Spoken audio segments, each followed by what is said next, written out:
아시시 성 프란치스코의 생애. 토마스 첼라노. 프란치스코회 한국 관구.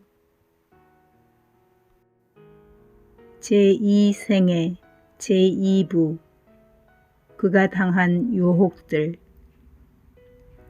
제81장 성인의 유혹과 유혹을 극복한 경위. 공로가 증가함에 따라 성인은 늙은 악마와의 불화가 더욱 잦아졌다. 그에게 더 큰 은총의 선물이 내려지면 유혹은 더욱 교묘했고 그에게 퍼붓는 공격은 더욱 심했다. 비록 악마도 그를 싸움꾼이나 집요한 놈으로 번번이 인정하였고 격투에서 조금도 양보하는 일이 없는 놈으로 인정하였지만 그럼에도 불구하고 늘 승리를 거두기만 하는 적에게 쉬지 않고 공격을 가하였다. 대단히 강력한 정신적인 유혹을 거룩하신 사부님에게 던진 일이 있었다. 물론 이 유혹도 그의 영광을 증가시키는 일로 그쳤지만 말이다. 그 결과로 그는 뼈를 깎아내는 번민에 빠졌다. 고통에 못 이겨 그는 자기 육신을 학대하고 고문하기도 했다. 그는 기도하였고 쓰라리게 울었다. 그렇게 몇 년을 휘둘리고 나서 어느 날 그는 포르치움쿨라의 성 마리아 성당에서 기도를 올렸다. 마음속에서 들리는 소리가 있었다. 프란치스코야, 너에게 겨자씨 하나일 만한 믿음이라도 있다면 이 산더러 여기서 저기로 옮겨라 해도 그대로 될 것이다. 성인은 대답하였다.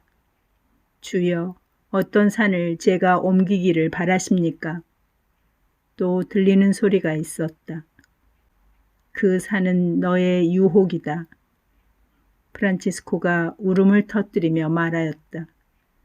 주여, 말씀하신 대로 저에게 이루어지소서. 곧 모든 유혹이 물러갔고 그는 거기에서 풀려나와 마음 깊숙한 곳으로 들어가 온전히 고요로워졌다. 제82장 악마가 프란치스코를 부르며 성욕으로 유혹함. 그리고 성인이 그것을 극복한 경위. 사르티노에 있는 형제들의 운둔소에서 생긴 일이다. 하느님의 자녀들을 항시 질투하는 그 악마가 성인을 거슬러 대담하게 다음과 같은 짓을 하였다. 거룩함이 날로 증가하고 어제 벌었다고 해서 오늘의 벌이에 등한하지 않는 성인을 보고 자기 방에서 밤에 기도하고 있는 프란치스코를 악마가 3번이나 불렀다. 프란치스코, 프란치스코, 프란치스코. 그가 대답하였다. 무엇을 원하십니까? 그러자 저쪽에서 대답하였다. 마음만 바로잡으면 이 세상에서 주님께서 용서하지 않으시는 죄인이 없다. 그러나 모진 고행으로 자신을 파괴하는 자는 결코 누구도 자비를 입지 못할 것이다. 성인은 현실을 통하여 자기를 다시 미지근해지도록 유도하는 원수의 교묘한 술책임을 일시에 감지하였다. 그러고 나서 원수가 멈추지 않고 새로운 유혹으로 싸움을 걸어왔다. 원수는 자기 올가미가 그렇게는 숨겨지지 않음을 파악하고 다른 올가미를 마련하였던 것이다. 소위 육의 미끼였다. 그러나 그것도 허사였다. 정신의 교묘한 수법까지 꿰뚫어 보았기 때문에 성인은 육의 속임수에 넘어가지 않았다. 이리하여 이번에는 악마가 가장 격한 성욕으로 그를 유혹하였다. 그러자 복되신 사부님은 이를 눈치채고 옷을 벗어 던지고 다음과 같이 말하며 채찍으로 자신을 매우 심하게 때렸다. 자, 당나귀 형제야, 너는 이 꼴일 수밖에 없다. 채찍을 맞아 싸다. 투니카는 수도원의 소유이니 훔칠 수도 없는 노릇이지. 그러니 내 갈 길을 가고 싶거든 가라.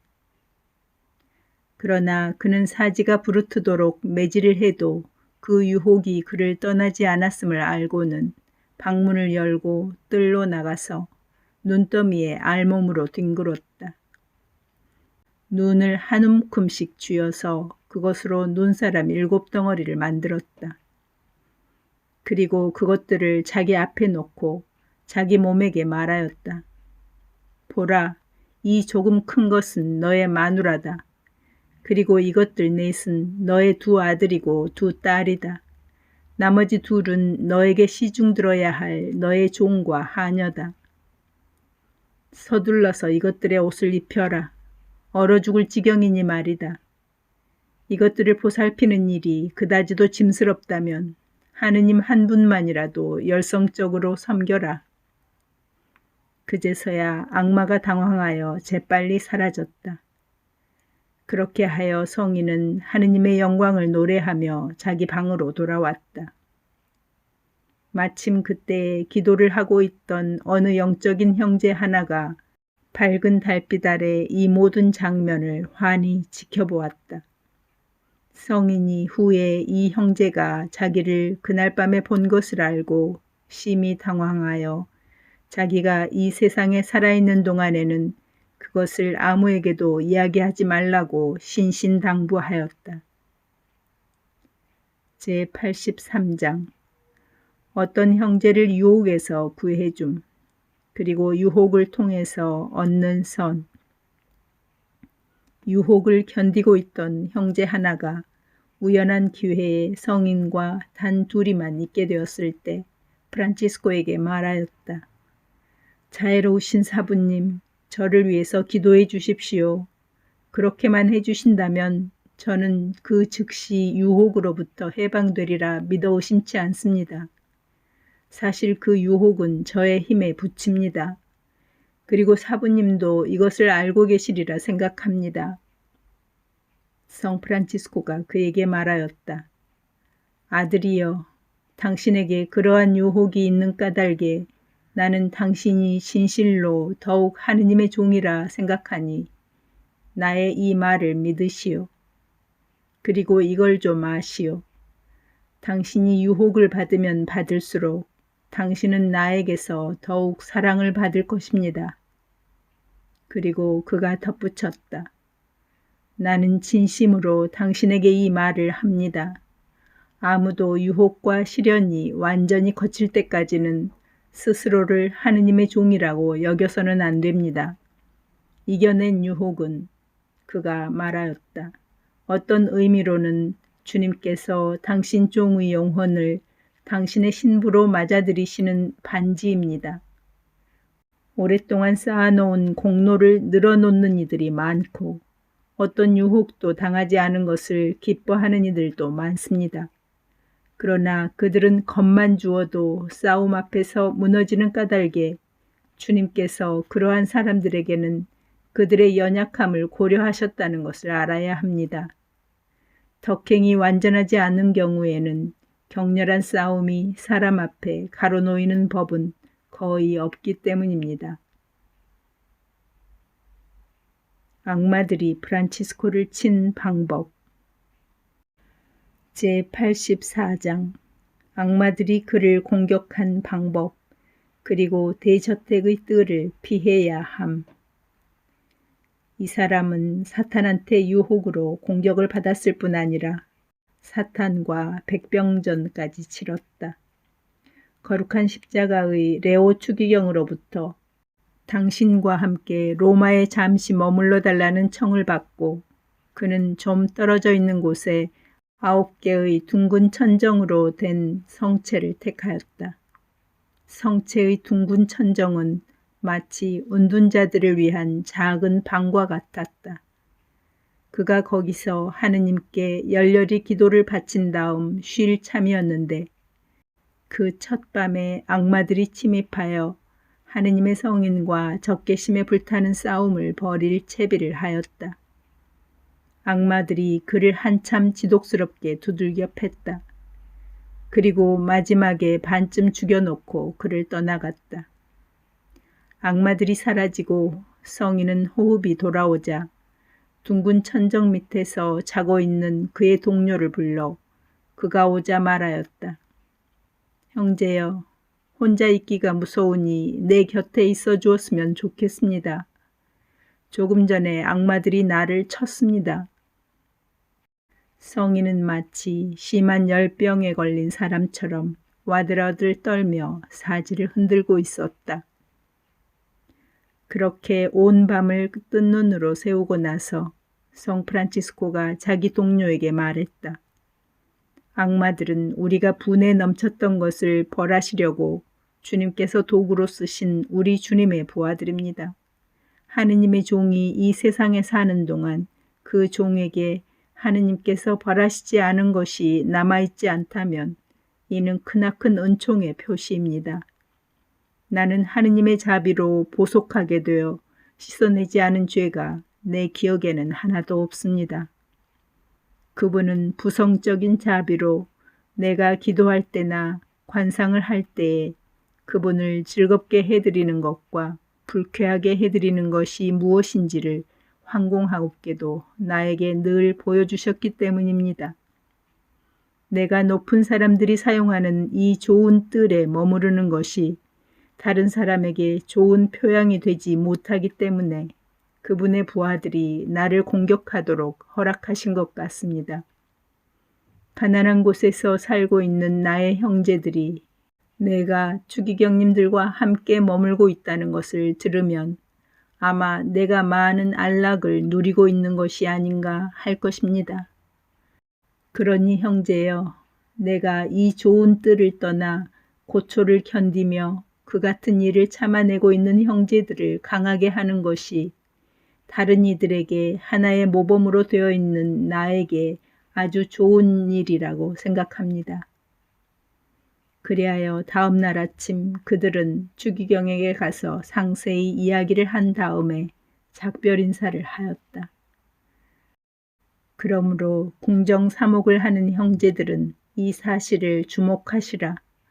그대들은 어머니 배에서 나온 팔싹동이들임을 아시라. 나는 순종을 비난하는 것이 아니라 야심과 나태와 사치를 비난하는 것이다. 마지막으로 나는 순종이 문제라는 경우는 특별히 프란치스코를 모범으로 삼을 것을 제안한다. 우리는 하느님께서 마땅치 않게 생각하실 일에 대해서도 아량을 베풀 수 있어야 한다. 왜냐하면 항시 그러한 일들이 사람에게는 즐겁기 때문이다. 제85장 앞 항목에서 언급한 일의 신뢰. 내가 보기에 간과해버릴 수 없는 일 하나가 생겼다. 몇몇 형제들이 궁정에서 기거하는 것을 한 형제가 보더니 나로서는 이해할 수 없는 어떤 공명심에 사로잡혀 그들과 함께 궁정 사목자가 되기를 원했다.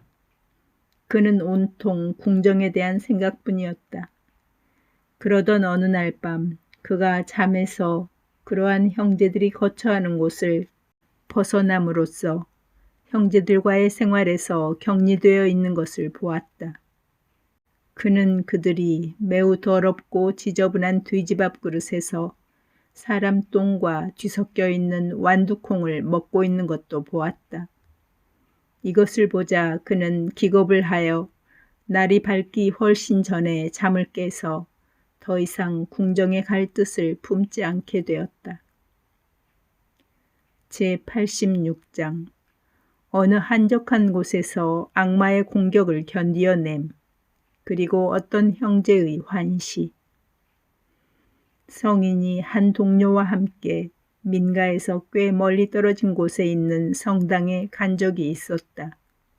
그는 혼자 기도를 하고 싶어져 동료를 보내며 말하였다. 형제여, 오늘 밤은 혼자 여기서 머물고 싶습니다. 병원에 가셨다가 새벽녘에나 나에게 오도록 하시오. 이리하여 그는 혼자 남아서 오랜 시간에 걸쳐 주님께 열렬한 기도를 바쳤다. 충분히 기도한 다음에 눈을 붙이려고 자리를 보았다. 그러자 돌연 번민에 빠져 그는 공포를 느끼기 시작하였고 심한 번민에까지 갔다. 그는 전신을 떨었다. 그는 악마들이 그를 대적하여 일어나고 있다는 것과 악마들의 전 부대가 그 집 지붕을 사뭇 시끄럽게 돌격하고 있다는 것을 분명히 느꼈다. 그는 즉각 일어나서 밖으로 나가 그의 이마에 성호를 긋고 말하였다. 전능하신 하느님의 이름으로 명하노니 악마들아 나의 몸을 너희 마음대로 하라. 나는 이 일을 달게 견디어내겠다. 나에게는 나의 몸보다 더 큰 원수가 없기 때문이다. 너희가 나의 몸에 내 대신 원한을 풀어봐야 그것은 나의 적에게 복수를 하는 것이다.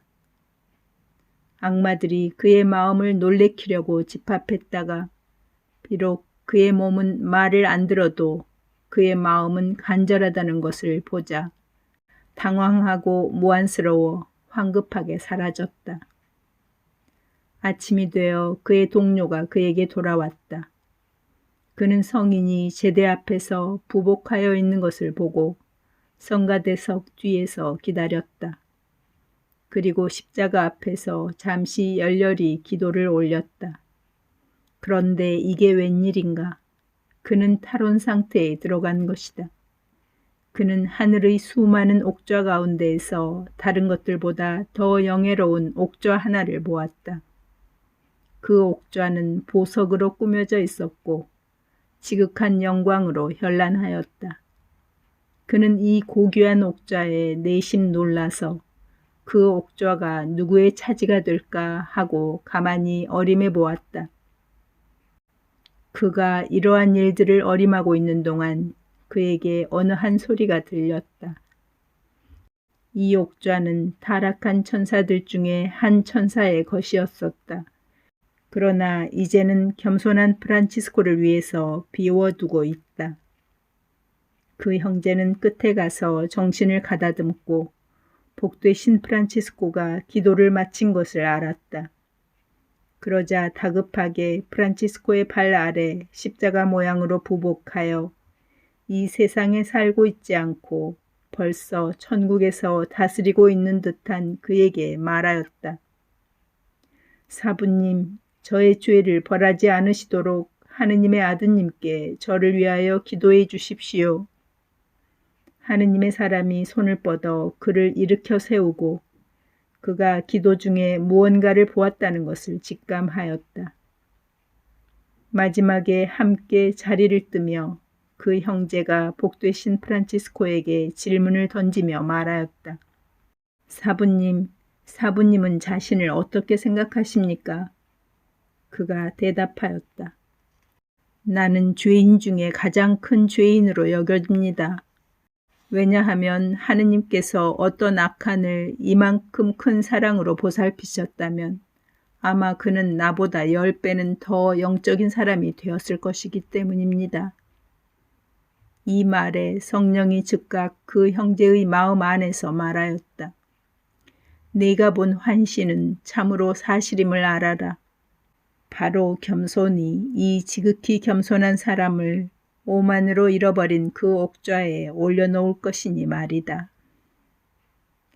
제87장 유혹에서 풀려난 형제.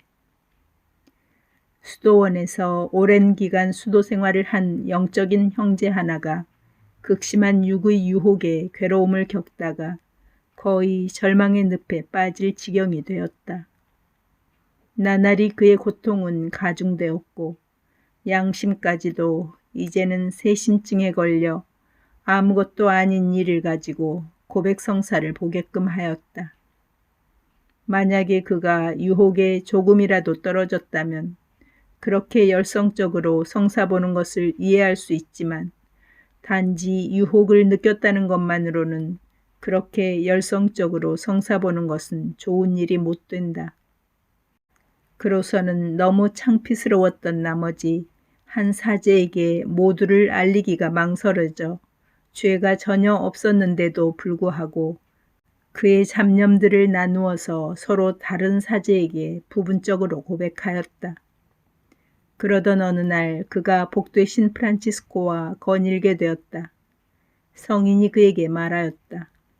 형제여, 앞으로는 아무에게도 고백성사를 보지 않아도 되겠습니다. 그리고 걱정하지 마시오. 당신의 뜻과 관계없이 당하는 유혹에 떨어지지만 않으면 그것은 당신께 영광의 관을 준비해 주는 것이 되지 결코 그것은 당신의 죄가 되지 않기 때문입니다. 그는 성인이 이러한 사실들을 알고 있음에 놀라면서도 크나큰 기쁨에 쌓였고 곧 그는 자신의 모든 문제에서 풀려났다.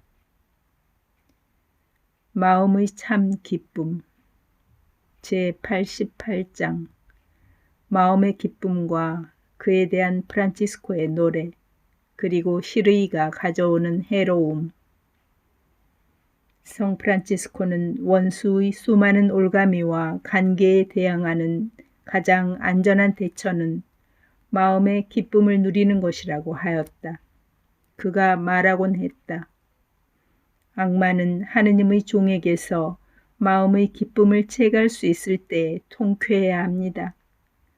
악마는 먼지를 뿌려서 양심의 미세한 틈새에까지 파고들려 합니다. 그렇게 해서 곧은 마음과 깨끗한 생활을 얼룩지게 합니다. 그렇지만 마음의 기쁨이 충만하면 뱀이 맹독을 뿜어도 허사입니다. 악마들도 그리스도의 종이 거룩한 기쁨에 충만해 있는 것을 보면 해코지할 수가 없습니다. 하지만 영혼에 우울한 생각이 들고 어둡고 슬픔이 쌓이면 영혼은 그 슬픔에 압도되어 버리든가 아니면 헛된 즐거움을 향하게 됩니다. 그래서 성인은 반드시 마음의 기쁨 안에 거하려 하였고 유쾌한 마음과 즐거움의 기름을 유지하려 하였다.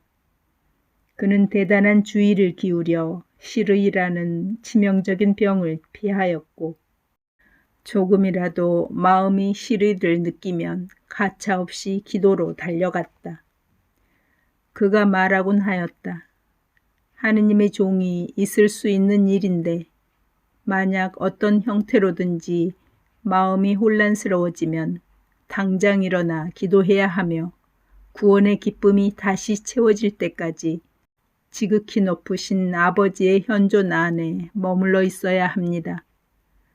슬픔으로 넋을 잃고 있으면 바빌로니아에서의 시리가 일어나 마지막에는 눈물로 씻어내지 않으면 지울 수 없는 녹이 마음에 쓸 것입니다.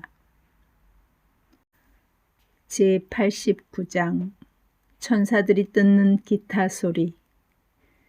프란치스코가 눈을 치료받기 위하여 리에띠에 머물러 있는 동안 동료들 중에 세속에 있을 때 기타 연주자였던 형제 하나를 불러 말하였다. 형제여, 세속의 자녀들은 하느님의 오묘함을 이해 못합니다. 악기라는 물건은 옛적에 하느님을 찬미하게끔 되어 있었습니다. 그런데 인간의 욕구가 그것을 그만 귀를 즐겁게 하는 수단으로 전락해 했습니다. 그러니 형제여, 기타 하나를 가만히 빌려다가 좋은 가사를 만들어 고통에 젖어 있는 나의 육신 형제에게 좋은 위안을 주었으면 합니다. 그 형제가 대답하였다. 사부님, 너무 부끄럽습니다. 성인이 말하였다. 그렇다면 형제여, 없었던 걸로 합시다. 다른 형제들의 평가에 손상이 오지 않도록 많은 일들을 포기하는 것은 좋은 일이니까요. 다음 날 밤 성인이 깨어 하느님을 관상하고 있는 참에 갑작스레 기타 소리가 들렸다. 기막힌 화음에다 무척이나 감미로운 선율이었다. 아무도 보이지 않고 다만 기타 연주자가 앞뒤로 움직일 때마다 소리의 높낮이만이 그 움직임을 나타내주고 있었다. 마침내 그의 영혼이 하느님께 올라가 거룩하신 사부님은 감미로운 곡조에 흠뻑 취해서 딴 세상으로 끌려갔다는 느낌을 받았다. 아침에 일어나서 그는 바로 그 형제를 불러 일어났던 일을 상세히 이야기하고는 덧붙였다. 보시오. 사람이 뜯는 기타 소리를 들을 수 없었던 나는 훨씬 더 감미로운 기타 소리를 들었습니다. 제90장 마음이 즐거우면 프랑스 말로 노래함. 때때로 프란치스코는 이런 행동을 하곤 하였다. 영혼의 감미로운 선율이 마음속에서 솟아오르면 그는 그것을 프랑스어로 밖에 드러내곤 했다. 그의 귀가 남몰래 알아들은 하느님의 속삭이는 숨결이 프랑스어로 기쁨의 노래가 되어 터져나오곤 했다. 우리의 눈으로 목격한 바이지만 때때로 그는 땅바닥에서 나뭇가지를 집어 왼팔로 떠받치고는 오른손으로는 끈으로 약간 휘어진 활을 잡고 마치 바이올린을 켜듯 그것을 켜는 것이었다. 그는 연주하듯 몸을 놀리며 주님께 프랑스어로 노래를 하곤 하였다. 이러한 타론의 기쁨은 흔히 눈물로 끝을 맺곤 하였고 그리스도의 순환이 그를 아프게 하여 기쁨의 노래는 슬픔에서 무너져 버리곤 하였다. 그렇게 되면 이 성인은 한숨을 내쉬곤 하였고 깊은 신음을 하며 손에 들려있는 하잘것없는 것들을 까맣게 잊은 채 하늘로 들어 높여지곤 하였다. 제91장 슬픈 기색을 보이는 형제를 책망함. 그리고 행동을 권면함. 한 번은 프란치스코가 우울한 표정을 하고 슬픈 기색을 보이는 어느 형제 하나를 만났다. 그는 이것을 가볍게 보아 넘기지 않고 그 형제에게 말하였다. 사람 앞에서 슬픈 기색을 하며 낭패한 모습을 보이는 일은 하느님의 종에게 어울리지 않는 일입니다. 항시 품위를 잃지 않도록 해야 합니다. 죄는 당신의 방에서 반성하십시오. 그리고 당신의 하느님 앞에서 울고 신음하십시오. 형제들에게 돌아올 때는 슬픔을 없애고 다른 형제들과 어울리도록 하십시오. 잠시 후 그가 또 말했다. 인간의 구원을 질투하는 마귀들이 나를 대단히 시기합니다. 그들은 나를 교란시키려다가 안 되니까 언제나 나의 동료들을 교란시키려 듭니다. 여하튼 그는 마음에 기쁨이 차있는 사람을 무척 사랑하였다. 그는 어떤 총회에서 모든 형제들에게 다음과 같은 글을 권고로 남겼다. 형제들은 겉으로 우울하고 슬픈 위선자의 모습을 하지 않도록 명심할 것이고 오히려 주님과 함께 기뻐하며 명랑하고 즐거워해야 하며 분에 맞는 품위를 보이도록 해야 합니다. 제92장 육신이 군말을 못하도록 다루는 요령. 성인이 이렇게도 말한 적이 있다. 육신 형제는 신중히 돌봐줘야 합니다. 그렇게 함으로써 육신은 거세게 몰아치는 나쁜 성미를 일으키지 않을 것입니다.